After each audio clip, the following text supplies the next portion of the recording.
Good morning. We are going to talk about color harmonies.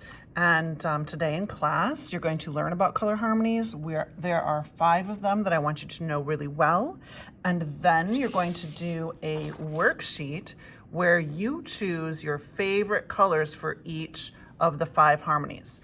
And I want you to color in this little strip as nicely as you possibly can. I do not want these to look like scribbles. I want you to take your time and really put your effort into making this little work of art into a very nicely colored version of whatever whatever harmony you're working on. So this first one happens to be a complement, which is the easiest one, opposite colors. I want you to choose your your one favorite complement, which includes 2 colors, and color your color wheel to match where your colors come on the color wheel. And then very carefully color in this strip with only those 2 colors. Now, when I say only those 2 colors, there usually are lots of versions, especially in all of these colored pencils. Let's say one of your colors is green. There are probably at least 3 or 4 different greens in here that would all be considered green, and not yellow green, not blue green, but actual green. That one's probably yellow green. Some of them are darker, some of them are lighter, but you could probably find 3 or 4 different greens to work for your green. And then, of course, if you're using green, I'll show you on this color wheel. This is green right here. If you're using green as one of your colors, then red has to be your other color. Now, what I want you to do on this little color wheel here is just color in the 2 colors that you're going to be using for your complement. Double check on the color wheel if they're correct or not. Now, for those of you who are going to be here at school on Wednesday, we're going to make our color wheels in class on Wednesday, and then you'll be able to use your own color wheel on Thursday. For those of you who have class on Thursday, you're not going to have your own color wheel to look at, but I have posted a color wheel on our Google Classroom page for you to look at to do the exact same thing, so that the asynchronous work that you're going to do on the day that you're not in school is going to be starting on this worksheet, okay? The color wheel that we're going to make is going to be kind of like this. You're going to be making tints, shades, and tones of each color, and I want you to realize that if you pick yellow-orange as your color, these are all yellow-orange, okay? There's yellow-orange plus white, yellow-orange plus gray, yellow-orange plus black. Those all are still yellow-orange, and you can use them all to make this coloring little swatch to look really, really beautiful, okay? Another thing you can do is try not to color equally. For example, if you look at this one that I started, you can see I have several greens, and here is my little tester. I'm going to show you how to do that in a second. Here's my little tester. All these swatches are actual green. This one was not green, it was kind of gray. I don't know, I probably could say that was a tone of green, but at the time that I did this, I decided that was not good green. This one's blue-green, that one's yellow-green, so those 2 are out. But these all look like normal green, so I used those. And you can see I labeled the word green. This is super, super important. You must label your colors so that I know what you were intending that to be, and I can check it that way. Color in your green here, the one you think is the medium green, the pure hue. And then red was down here. Now, if you add white to red, you get pink. So some of these are pinks, and you can see my dark reds right there. But notice that I only colored this little shape here and that little shape red. Everything else is in shades of green. And what that does is it makes that red really stand out and pop and look beautiful. So I want you to try that. I want you to try to emphasize one area that you like the best in this thing, and it could be something different than what I did. Pick your favorite kind of shape that's in this design and highlight that with one of your colors. And then with the opposite color, color everything else in, okay? Usually you would color most of it in with the color that has the most versions, like you can find the most pencils that are that color. But it doesn't matter. And it doesn't matter which way your color wheel faces when you do this. Like, this looks like it's a color wheel. A lot of times kids always think yellow has to be at the top. Well, no, it doesn't have to be at the top. You can make a complement out of any of these colors. If you spin this color wheel, any color can be at the top. I would start by looking at your color wheel and saying, which color is my favorite color, right? Which one of these colors is your favorite?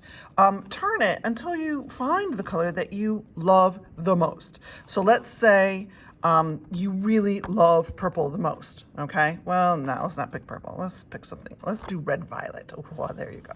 Red violet. It's a very pretty color. It's kind of pinky. It's, you know, between red and violet, so it has that kind of warmth to it. And then if you look at what's straight across from red violet, that's going to be yellow green. So if you love red violet, then for your complement, you're going to have red violet there. Always put your favorite color at the top of wherever the arrows are pointing, right? Put your favorite color at the top, and then the other color, whatever it happens to be, would be at the bottom. So that's going to be yellow green. Let's see if we can find a yellow green. So this one looks like yellow green. And make swatches. Remember how we made the value scale for our self-portrait and we did these little swatches?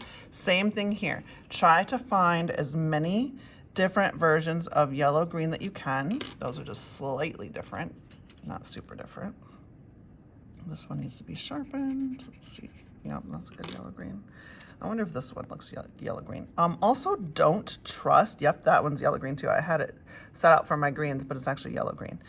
You can't really tell what it is until you color it on there. I'll do one of these regular greens just to show you the difference. So you can see that that green definitely has more blue in it. It's very close to what it shows on the outside of the pencil. Don't trust your pencils, you guys. Don't trust the name of it. Don't trust the look of it on the outside. Don't even trust the way this looks, because when you color it on paper, it could be totally different than what you think. All the ones that you're not going to use, I would draw an X through and then put that pencil someplace else so you're not tempted to use it, right? So those are my yellow greens. Pick one of those and color in that and label it. Color it and label it. Yellow, green. Okay. And then what was the opposite of yellow green? My favorite color, red violet. I don't know, it's not exactly my favorite color, but let's see if we can find some red violets. That's just regular pink. Let's see what this one is. That's probably pink too. Yeah, ooh, got it. Red violet might be a hard color to find. I might have to mix it. Sometimes that's true too. You might have to mix things if you can't find the exact thing. Oh, there's a good red violet. Okay, so these are out. That's in. See if I can find another one. There's a Crayola color called raspberry that sometimes looks like red violet. Of course, I don't have any of them in this vase. That just is regular old violet. Well, I could say about that violet because I might be able to mix it with some red to make a good violet. I think I keep picking that one because it keeps looking like red violet to me. Sorry about the noise. Today's a snowy day and they're plowing outside. All right, well, we might just have to go with this one. It's the only one I can really find. I could mix, I have violet here and I could probably mix some red with that. If I really am in a pinch and I want some darker versions of this red violet, I can do that. But we're just gonna use this as our red violet. So that means I have more versions of yellow green than I do of red violet, which also means that my small coloring that I do over here is gonna be with red violet and my major coloring is gonna be with yellow green. Label it red violet. Okay, this is also going to help you later when we do any projects where you have to choose color harmonies, because you've already chosen you will have chosen all these 5 color harmonies and colored them in, so you can see what those color harmonies are going to look like when you add it to a work of art, and then it'll help you pick your color harmonies better. Okay, so you're gonna do this same technique with all of these. Okay, obviously a split complement is different than a complement, and you can see from the arrows how to pick a split complement. So take your color wheel and whatever color you have at the top, let's pretend we're doing red violet again. You don't have to do the same thing. No, let's do something, but let's do blue green. Blue green is pretty. So we'll put blue green at the top, and you can do it this way too by writing it in so you remember. Blue green, okay, would be at the top. Now if blue green is at the top, then that means these two colors here are going to be the split complement. So the complement would be red-orange, but the split complement is going to be regular orange and regular red. So these two colors, see how this matches that? That's what you're going to be doing. So that's blue-green there. This one's going to be red, and that one's going to be orange. And that's how you figure out all of these. I made it so easy for you guys because I put the arrows there already. All you have to do is match up these arrows with the colors that they would equal to on a color wheel, and then use those colors to color it in. Always try to find 2 or 3 versions of every color that you're using because you want tints, shades, and tones of your color when you're coloring it in here. The other way to create tints and shades, you can't do tones this way, but for tints and shades, you can color firmly, like press down hard with your pencil, and softly to create a shade. Well, it doesn't really create a shade, but it creates a bright color, and it does create kind of the look of a tint when you color it softly. So that's another trick that you can do. But I want to see this is going to be part of your grade, you guys. I want to see that you're trying out different colors, okay?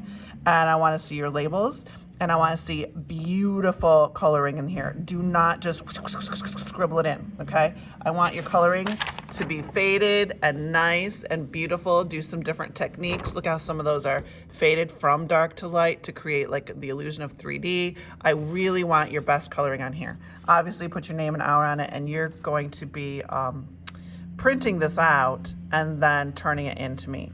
If you don't have a printer at home, you may have to do this as homework later in the week instead of on Wednesday. On Thursday, my kids who come in on Thursday, I can give you a copy of this. Sorry about that noise, you guys. Okay, that's enough for this video.